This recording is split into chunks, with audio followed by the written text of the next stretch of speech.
SwayamPrabha. Digital India. Educated India.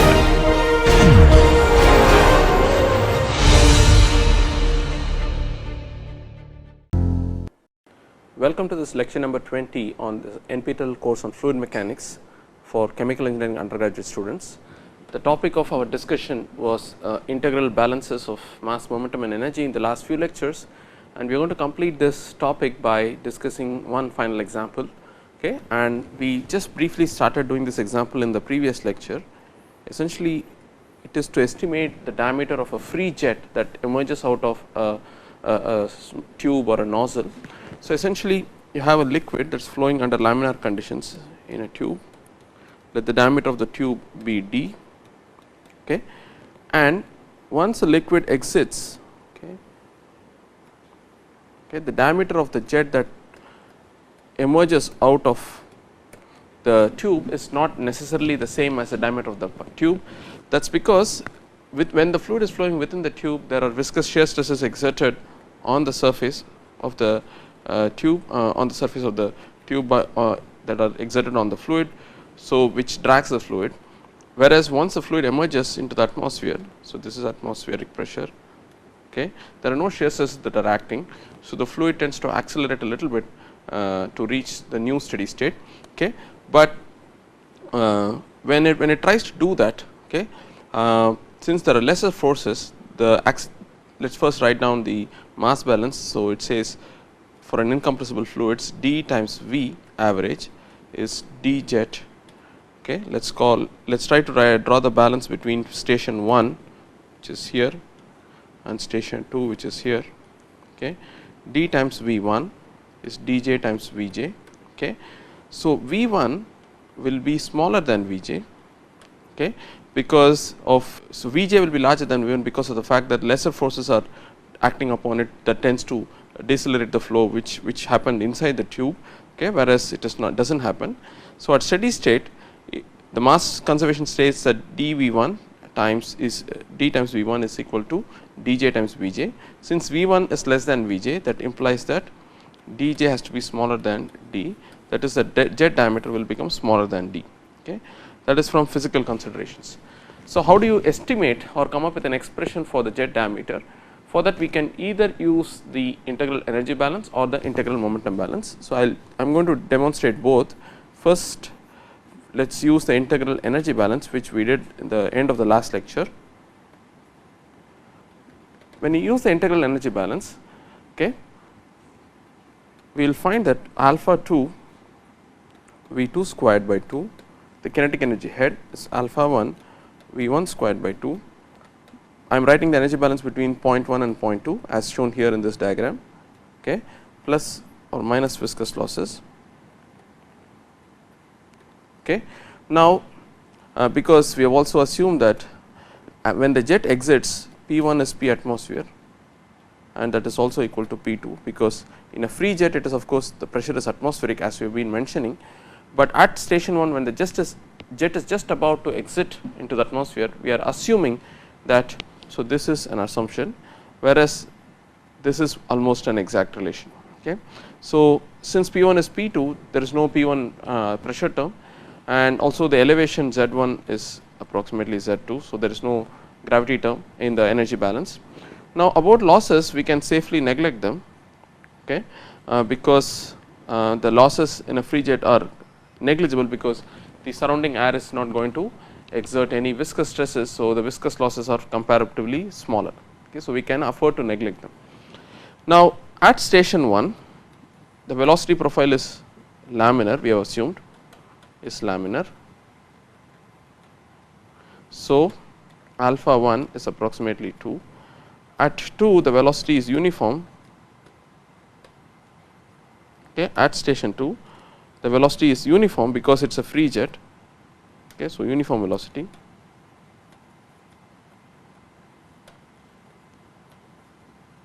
Which implies alpha 1 is 1, sorry, alpha 2 is 1, alpha 2 is 1. So after doing this, we will find that V1 squared is equal to, okay, V2 squared by 2 or V2 squared is 2 V1 squared. We also have the fact that pi d1 squared or pi d squared by 4 times, this is the mass conservation V1, is pi dj squared by 4 times V2. Okay. So, instead of V2 I am going to substitute. So, let us cancel the pi by 4 terms on both sides. Okay. So, you get d squared V1 is equal to dj squared times 2 V1 squared, because V2 squared is 2 V1 squared from here. I am going to substitute. So, dj squared, okay, I am sorry, let us first, before I do that, let us first square the equation. So, we will get d to the 4 V1 squared is dj to the 4 V2 squared. So, this implies that, and then now I am going to substitute V2 squared here. I am going to substitute the fact that V2 squared is 2 V1 squared out here to give, okay, d to the 4 V1 squared is dj to the 4 2 V1 squared. So, V1 squared will cancel out on both sides to give dj to the 4 is 1 by 2 d to the 4, or dj is 1 by 2 to the power 1 by 4th d, which gives dj is equal to 0.84 d. This is the result from energy balance. The jet diameter is 0.84 times the tube diameter from which the jet is emerging. Now, we can also use the integral momentum balance to solve the same problem.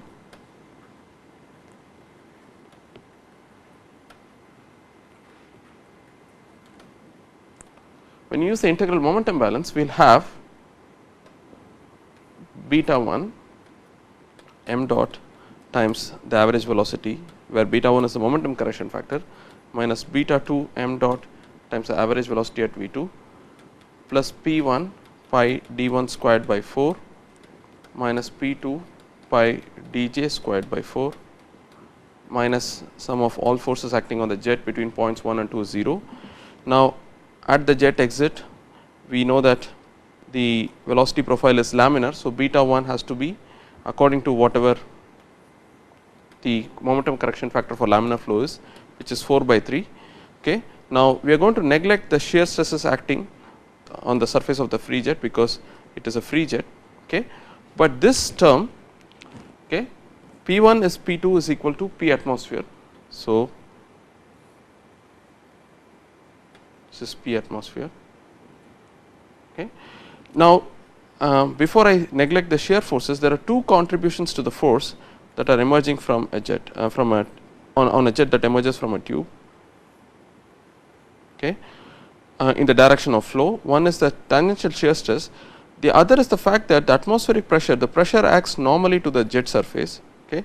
But there will be a component that is acting in the direction of the flow, because the interface is curved as the jet emerges. So, there will be a contribution, the atmospheric pressure will act like this, there will be a contribution in this direction and there will be a contribution in the horizontal direction. So, we will have to take that into account.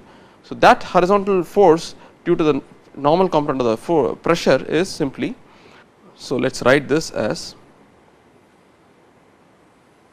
okay, this is the same as before, but this component, the horizontal component of the pressure that acts is simply P atmosphere times the projected area difference, which is d squared minus dj squared. Okay. So, this is the change, this is the pressure, net pressure force that acts in the horizontal direction in the direction of the flow. Okay. So, having done that, we can now simplify the above equation again, okay, to give dj is equal to 3 by 4 to the half d. This gives you 0.866 d. This implies dj is 0.866 d, unlike the energy balance V we got 0.84 d. Okay. So, it appears that the results that we obtained from differential momentum balance and differential energy balance are different. That is because of the fact that the nature of assumptions that we made in these two cases are different.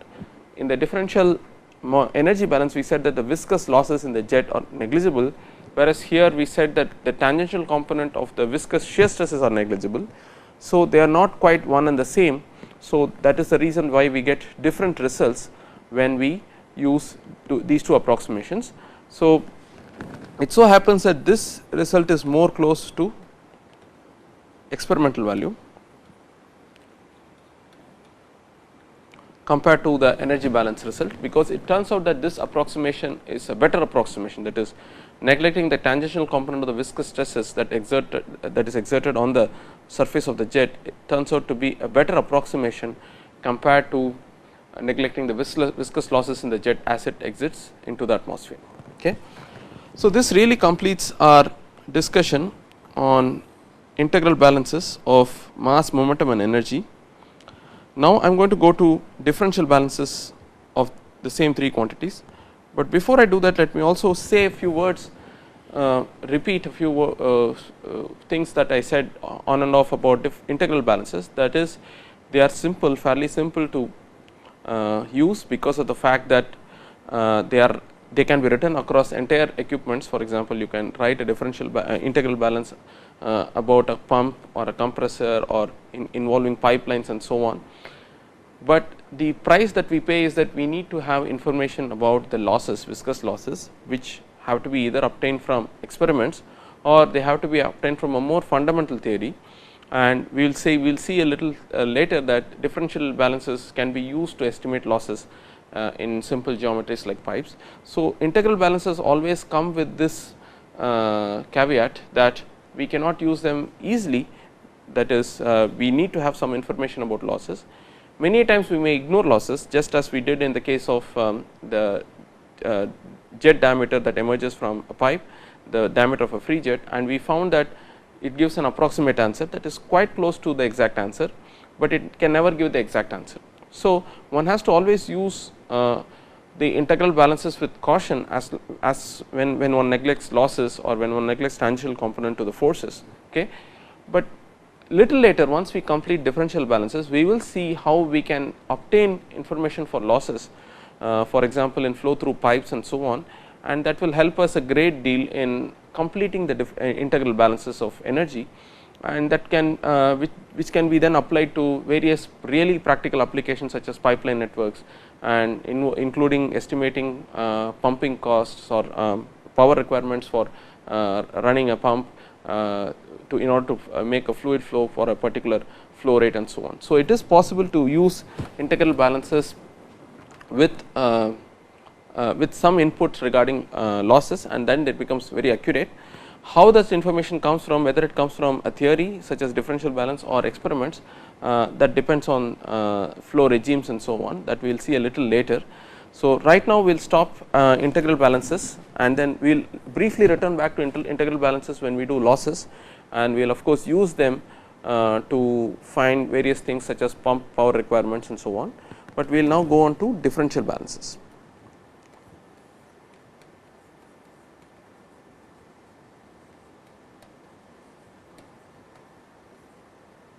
Of mass, momentum and energy. Okay. So, in integral balances we we chose the control volume to be a very huge macroscopic region which encompasses equipments or even tubes and various things like that, and then we can actually apply fundamental principles such as conservation of mass or Newton's second law of motion or first law of thermodynamics. That is what gave us the equations for integral balances. Now, we are going to apply the same principles to not to macroscopic regions in space, but to differential volume elements, that is very tiny volume elements which are so infinitesimal that when we do appropriate simplifications using principles of infinitesimal calculus, we are going to get equations that are valid at each and every point in the flow. Okay. So, in principle, therefore, one can describe, after having solved the differential balances of mass, momentum and energy, in principle one can obtain point-wise variations of quantities such as velocity, pressure within a flow domain such as a pipe or a channel. So, differential balances give much more detailed information about fluid flow behavior, okay, compared to integral balances, but that also comes with a heavy price, because the equations that emerge out of the differential balances are much more complicated compared to the equations that we derived for an integral balance. Therefore, the solution of these equations are not easy, and often we will see that one has to go to a computer to solve the differential balances. So, it is not, solutions are not easy to come by when you write down differential balances, okay. But nonetheless, we can, the point is one can derive equations that are in principle correct, okay. So, provided we have the ability to solve this, then one can have the most accurate information about the flow behavior. So, that is the advantage of differential balances, while you are losing the simplicity of the differential balances, okay, sorry, while we are losing the simplicity of the integral balances, the thing that we gain is the accuracy, okay. So, despite having to solve a more complicated set of differential equations, that is the reason why they are called differential balances, we do have now the ability to get the most accurate flow behavior for various fluids, okay. So, this is the motivation for doing differential balances. Having said that, at times it is not possible for us to get information such as losses by accurate solution of differential balances.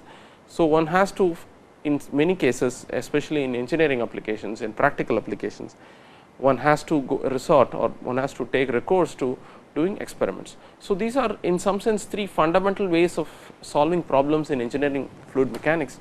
One is to do integral balances, the other is to do differential balances, and the third approach, especially in engineering context, is to use experimentation. And in the context of using experimentation, we will see that the notion of dimensional analysis helps us in organizing experimental data and also in getting better insight of experimental data. So, the sequence of our lectures will, the sequence that our lectures will follow is that integral balances, which we just completed, then we will spend some time discussing differential balances of mass, momentum and energy, and finally, we will proceed to experimentation as guided by dimensional analysis. So, these are the, this is the sequence of the lectures that we are going to follow in the following lectures, okay. Okay, so now when we come to differential balances, the first topic that we are going to discuss is the conservation of mass.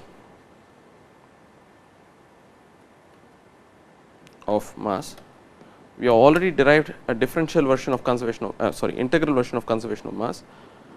Now, we are going to derive the differential version of conservation of mass. In order to do that, we take a very infinitesimal volume, which is in the shape of a cube, okay. So, this, let me take a Cartesian coordinate axis, okay, of width of dimensions, say delta x, delta y and delta z. The other way around, delta x is here and delta z, okay. So, it is an infinitesimal cube. Our CV is an infinitesimal cube, because the sides of the cube, namely delta x, delta y, delta z, are very small, okay. So, we are going to write the conservation of, we are going to write the law of conservation of mass as applied to this control volume. So, we already have our conservation of mass relation d rho dt dV, this is the rate of change of mass of present in the CV, is equal to. Now, another thing we are going to assume is that since the sides of the cubes are so small, where they are infinitesimal, we are going to assume uniform velocities, because we are the region of interest through which the fluid is going to flow is so small that we can assume uniform velocity. So, I am going to write summation over all outlets, which is with an index I, rho I, ai, vi at all outlets, minus summation over all inlets rho I V I A I at all inlets is 0. This is the same conservation equation, okay, that we wrote for an integral balance, but only key difference is that now we are applying it to a very small control volume and infinitesimal control volume. Now, when it so happens that the control volume is infinitesimal, we can make some changes to the integrals. Okay. Now, when the region of interest is so small, suppose, let me give you a very simple example. So, suppose I have a function, okay, and f of x, and I am integrating between x1 and x2. Okay. Now, that is really the area under this curve. Now, if I have the same function, but I am integrating between a very tiny difference, that is x1 plus delta x is x2, let us say, then in order to do the integration, in order to find the area under the curve, I can approximate integral f of x between x1 and x1 plus delta x as f of x1 times integral x1 to x1 plus delta x dx. The reason is because the integrand f of x is not changing much over this tiny interval. So, I can pull the integrand out of the integral. This is simply the value of f of x at x1 times the integral, which is simply delta x. Okay. So, the same thing can be said not just for a simple one dimensional integral, but also for a volume integral of the form written here. Okay. So, when delta v is very small, when the volume of the control volume is very small, I can pull d rho dt outside and write it as approximately equal to delta v. This is of course times delta x, delta y, delta z. So, that is a simplification that happens when we try to use differential volumes, okay, differential control volumes. Now, we have to look at the flux term. So, essentially let us go back, let us write that equation again. So, integral, so that integral has become a simple d rho dt times delta x, delta y, delta z, okay, plus we have to evaluate all the flux terms rho I, V I, A I at the outlets minus rho I, V I, A I over all the inlets. Inlets is 0. Okay.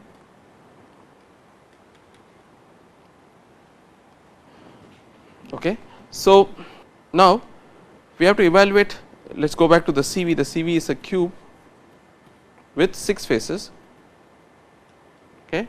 That is the control volume that we are talking about. Now, the fluid can come in via all the 6 faces. So, we can imagine, for example, so since this is the x direction and this is the y direction, imagine that the fluid can come, let us say, through one inlet and one outlet along the y direction, and one inlet and one outlet along the z direction, and so on. So, the fluid can come through any of the 6 faces and go out of any of the 6 faces. Okay. So, one thing that we have to understand is that we cannot take rho, then the components of velocity Vx, that is u v w, as constants, because in principle they can vary along the flow direction. Okay. So, in the direction in which they are flowing. So, in principle v is a function of x, y and z. The velocity vector is a function of the spatial coordinates. We have to allow for velocity variations in general.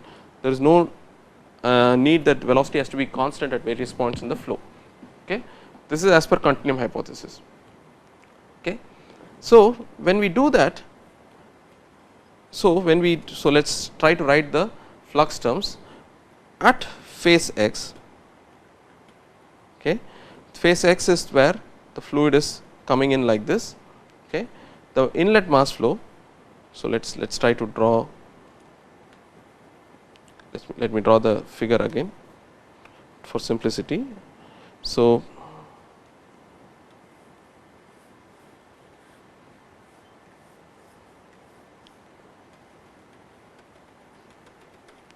okay, this is x, this is x plus delta x. Okay. Let us assume that fluid is coming in at x and going out at x plus delta x. Okay. That is the picture we have.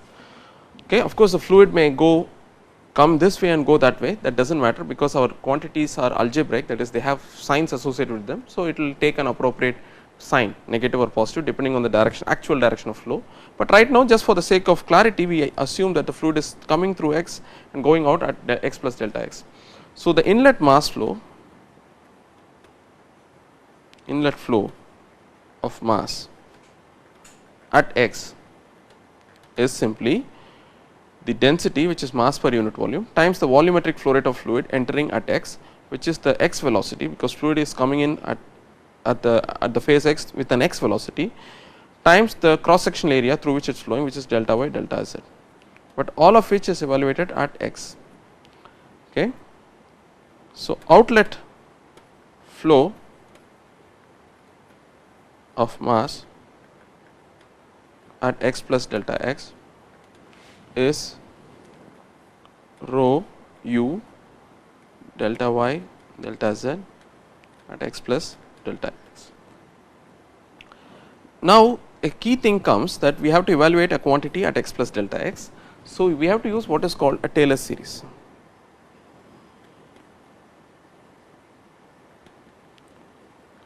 The Taylor series says that if you want to evaluate a function at x plus delta x, where delta x is infinitesimal, that is approximately equal to the function at x plus its derivative evaluated at x times delta x plus higher order terms. So, it is an approximation, it is called the Taylor series approximation, wherein you can construct the nature of the value of the function at a neighboring point using the known value of the function, its derivatives at a original point, okay, x. So, we are going to apply Taylor series expansion at phase x. So, this term becomes outlet flow at x plus delta x is approximately rho u delta y delta z at x plus half partial by partial x of rho u, because delta x delta y are constant at x plus delta x, sorry, at x times delta x. So, let me make some space here. Okay. So, plus partial by partial x of rho u at x times delta y delta z times delta x, because the Taylor expansion is only with respect to x. So, we will pick up a delta x here. So, the net, so let us similarly write mass in at y is rho u, so rho v delta x delta z at y, mass out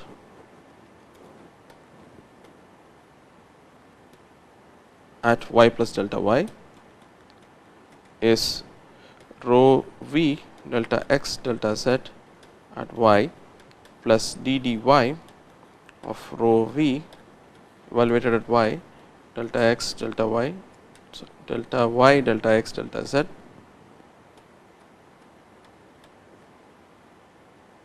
likewise mass in at the other phase at z is rho w delta x delta y at z, and mass out at z plus delta z is rho w delta x delta y at z plus d dz of rho w evaluated at z times delta w times delta x delta y.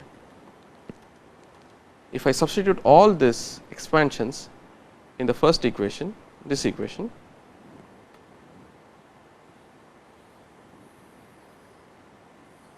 okay, I am going to do that, then what I will get is the following: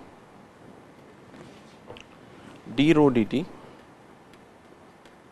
times delta x delta y delta z plus, now let us take terms one by one. If you look at these two terms, if I have to take mass in minus mass out, okay, so these two terms will cancel out each other.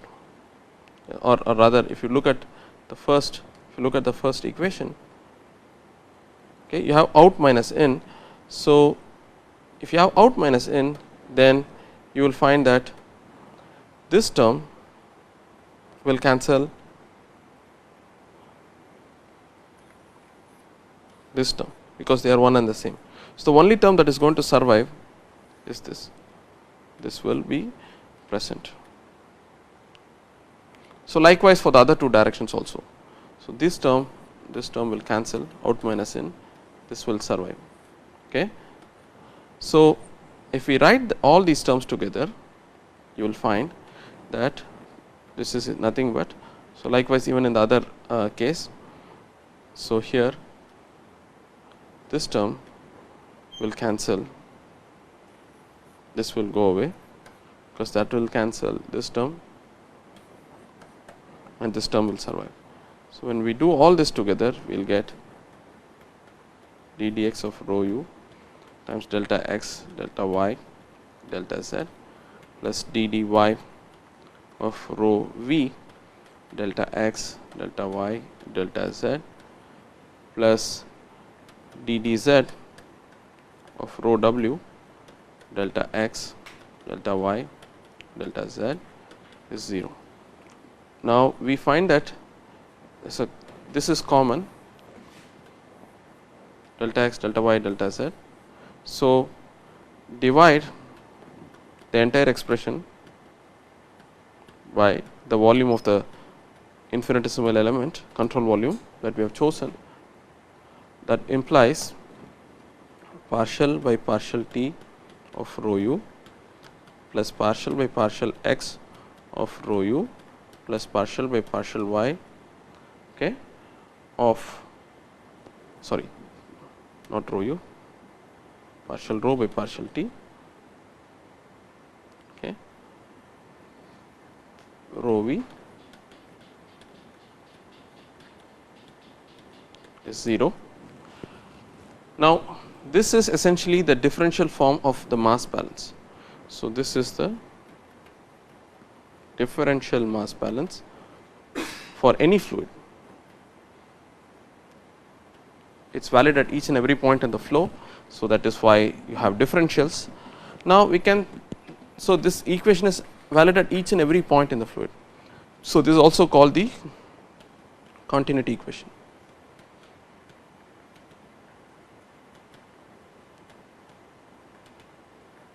Okay. Now, we can do some simplification of this, or make this equation written in a more compact form. In order to do that, we have to recall what is the notion of the gradient operator. The gradient operator grad is nothing but I times d dx plus j times d dy plus k times d dz. This is the gradient operator. Okay. This gradient operator can act on any vector or a scalar, or you can also take divergence. Okay. So, let me explain a little bit more carefully. Okay. So, if you have this as gradient, then del dot any vector a can be written as I d dx plus j d dy plus k d dz dotted with a is ax I plus ay j plus az k. So, when I do the dotting, I will get I d dx dot ax I. Okay. This is nothing but, now I is independent of x, the direction I is independent of x, so I can pull I out. So, I dot I d dx of ax plus, now if I take this term I d dx dot ay j, okay. Now, I and j are orthogonal, so I dot j is 0, I dot j is 0. So, we will not get any contribution. Okay. So, the only contribution that will survive in the del dot a operation, therefore, is d dx of ax plus d dy of ay plus d dz of az. because all the cross terms involving dy dx, dy dz, dy d I mean dax dy, dy dz and so on, they are all 0. So, the only thing that will survive is this.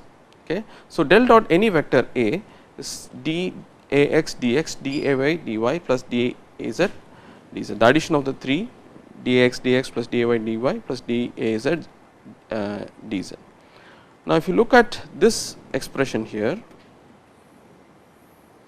it appears like the divergence. This is called the divergence of a vector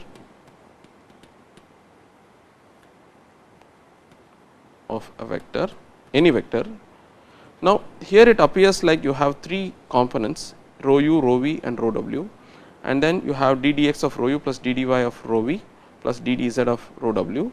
Therefore, we can write this as d rho dt plus del dot rho v is 0, where del dot rho v is nothing but ddx of rho u plus ddy of rho v plus ddz of rho w. Okay. So, this is a compact form of the continuity equation, d rho dt plus del dot rho v is 0. Okay. This is called the vector form of continuity equation. Now, what is the advantage of the vector form written like this and the component form written before? The component form for Cartesian coordinates is d rho dt plus ddx of rho u plus ddy of rho v plus ddz of rho w is 0. This form is valid only for a Cartesian coordinate system. If you want to write it for a cylindrical coordinate system, okay, the form will be slightly different.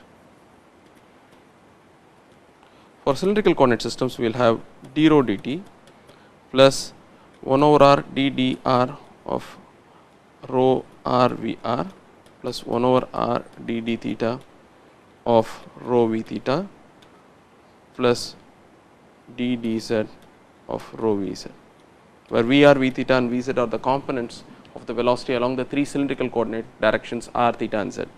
Now, the form of the continuity equation is very different in the cylindrical coordinates compared to the Cartesian coordinates, while the vector form of the equation remains the same.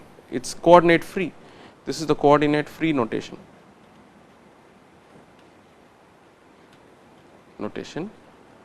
Whereas the component form is a function of which coordinate you write down the continuity equation. Okay. So, the coordinate free notation is much more compact, it is a vector form, but when you actually solve a problem, you have to refer your equations or refer your problem to a given coordinate system, and you will be it will be necessary for you to write down the component form, but you must be aware that when you write down the component form, it is the form of the equation will be very different when you choose different coordinate systems. So, the form of the continuity equation looks different when you write it in different coordinate systems, as I just showed. Although I have not derived this expression, we will do that little later, but right now I am just telling you that you cannot blindly write the component form of the continuity equation in various coordinate systems in a very similar way to Cartesian coordinates, because while this form is independent of coordinate systems, okay, the component form is actually dependent on coordinate systems. So, the brief reason for that is that when you write the velocity in cylindrical coordinate systems, you will write this as Vr Er plus V theta E theta plus V phi, sorry, Vz Ez, cylindrical coordinate system. Now, the unit vectors themselves are now functions of coordinate directions. That is, so when you go along the theta direction, the unit vector Er will change its direction. So, those will also contribute in your continuity equation. So, that is the simple reason why the continuity equation looks different in cylindrical coordinate system when you compare it with Cartesian coordinate system. Cartesian coordinate system is particularly simple because the direction of unit vectors do not change as you go along a given coordinate direction. Okay. So, that is the reason why that happens. Now, Let us also simplify the continuity equation even further. Okay. So, let us consider some special cases.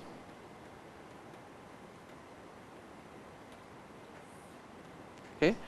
For an incompressible flow, an incompressible flow is defined as a flow in which the density remains a constant, it is independent of pressure. That is, whenever there is a fluid flow happening, there will be pressure differences in a fluid, but the pressure differences are not large enough to change the density, because in general we know that pressure and from thermodynamics we know that density, pressure and temperature are related by an equation of state. But for incompressible flows we can assume that the changes in density are negligible for any change in pressure that can happen in a given fluid flow. We will of course derive a criterion as to when the flow can be considered incompressible shortly, but right now, okay, we will just write down for the simplified continuity equation for an incompressible flow. Rho is a constant, means it is independent of x, y, z and time. Okay. So, d rho dt plus del dot rho v is 0. If rho is a constant, as I have been telling, d rho dt is 0. Since rho is a constant, you can pull rho out of the gradient divergence operator. So, you will get rho del dot v is 0. Since rho is not 0, you will get del dot the velocity vector to be 0. Okay. This is the simplified continuity equation for an incompressible fluid. Notice that this is not just applicable for steady flows, this is also applicable for unsteady incompressible flows. So, we are not setting del rho del t because the flow is steady, we are merely saying that del rho del t is 0 because the density is constant, density does not change at all. Okay. This is also applicable for unsteady incompressible flows. One should not have the notion that we are throwing away d rho dt term because it is a steady flow, we are just throwing it away because density is constant regardless. Okay. So, it is also applicable for unsteady incompressible flows. Okay. So, the question is that can naturally comes to mind therefore is, when can you consider, when can you assume a flow to be incompressible? Because we just said that in general there will be pressure variations in the flow. So, when can those pressure variations be small enough that density does not change? So, in some sense what we are saying is that when we have a term like this in our continuity equation, this term is in principle rho du dx plus u d rho dx.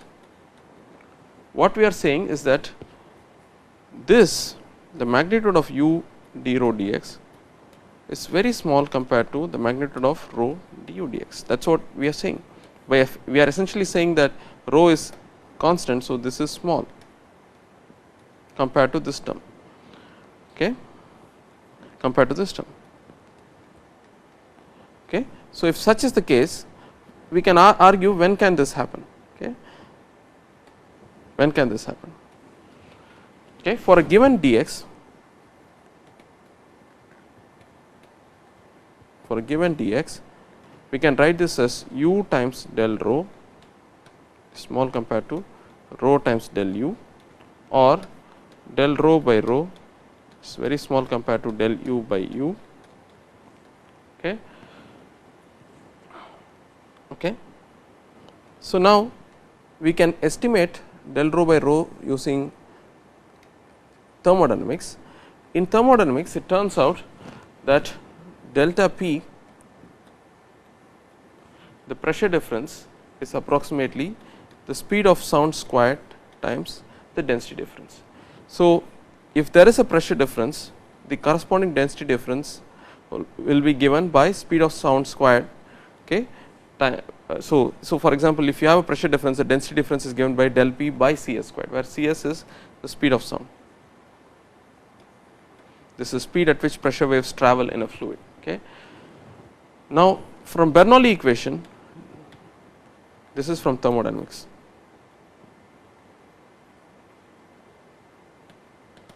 From Bernoulli equation, delta P is approximately the magnitude of delta P is rho V del V. So, delta P is approximately rho d of V squared, this is rho V of del V, this is approximately. Okay. So, rho V del V, the magnitude of that is approximately is equal to C S squared del rho. Okay. So, del rho is approximately rho V del V by C S squared. So, we will substitute this out here. Okay. So, del rho by rho is rho V del V by C S squared rho is approximately is much small compared to del V by V. Okay. So, rho cancels to give you and del V, I mean let me use the same del V cancels. So, we will get that V squared by C S squared, the magnitude of that is very small compared to 1. So, when your velocities, the flow velocities are very small compared to the speed of sound, then density is approximately a constant. It is independent of the pressure changes that are there in a flow cannot cause sufficient density changes. So, when can that happen? When the velocity of the flow is very small compared to speed of sound. So, when V is small compared to speed of sound, you can treat the flow to be incompressible.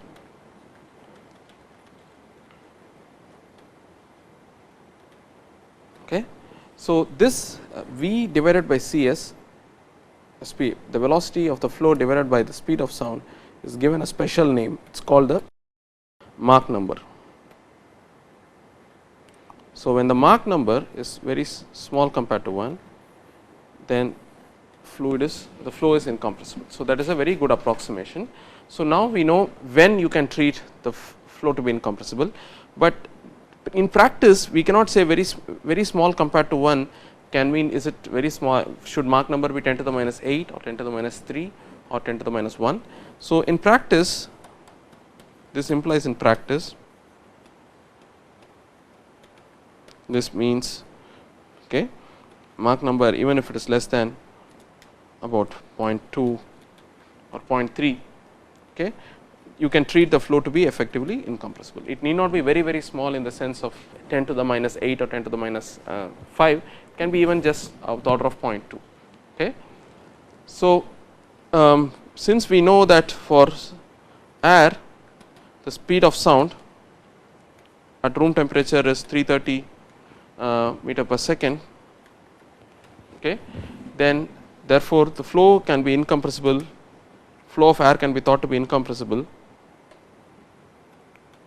air is incompressible for velocities less than 100 meters per second. For velocities of the order of 300 or 400 meters per second, of course, then the Mach number for air will become 1, therefore, we cannot treat air to be an incompressible fluid for such cases. Okay. So, but this is okay for many chemical engineering applications. So, we will not have such cases where velocity being of the order of few 100 meters per second in many chemical engineering applications. So, therefore, we can treat the fluid such as air to be practically incompressible, although air can be compressed, but the density of air does not practically change much for the pressure changes that are associated with in many chemical engineering applications. Okay. So, we will in this course we will largely deal only with incompressible fluids. Okay. Now, what is the importance of this continuity equation? So, we have this continuity equation for which for an incompressible fluid, this is general for an incompressible fluid, this means del dot V is 0. What is the importance of this equation? This is always valid. You cannot have a flow which violates this, because the continuity equation is merely a statement of conservation of mass that is valid at each and every point in the flow. So, we cannot imagine any fluid or any flow where the velocity profile violates this continuity equation as long as the flow is incompressible. So, that is a very important statement, that you have this constraint, that incompressibility constraint or the equation of continuity, that forces the velocity vector to be free of any divergence. That is, the divergence of velocity vector is 0 for all incompressible flows. Therefore, you cannot have velocity fields that have a positive or negative divergence in any given real flow of an incompressible fluid. Okay. So, we will stop here at this point and we will continue in the next lecture.